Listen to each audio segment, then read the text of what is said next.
Every woman changes from a girl into a woman. No one should feel ashamed of any part of his or her body. A woman's body is like a tree. When she matures, she is ready to bear fruit.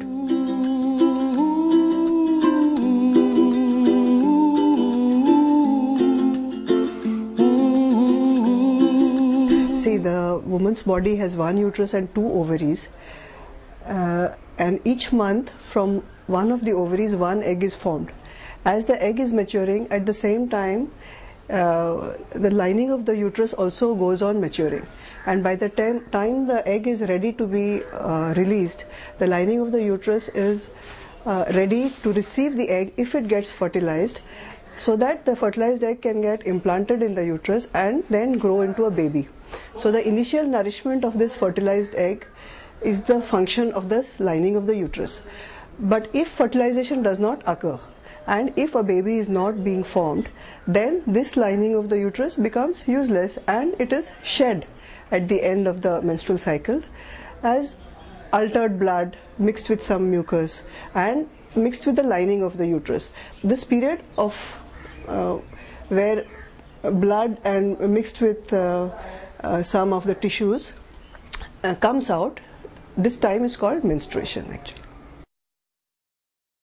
The other thing is about how frequently the menstrual pad or cloth used for absorbing the menstrual blood should be changed. One thing is that it should be changed as soon as it is fully soaked, or at least every 8 hours. The pad taken at night should be changed early in the next morning. So even if it is not fully soaked, it should not be kept for the whole day, because then bacteria can grow in this blood and then it starts to smell, and it can cause different infections as well. See, many girls are shy and try to dispose of it secretly by flushing it in the toilet. The other practice that I find is that sanitary napkins are just thrown on the roads, where they are sometimes picked up by dogs, and they are very unaesthetic to look at, and can also spread diseases as this blood can get infected.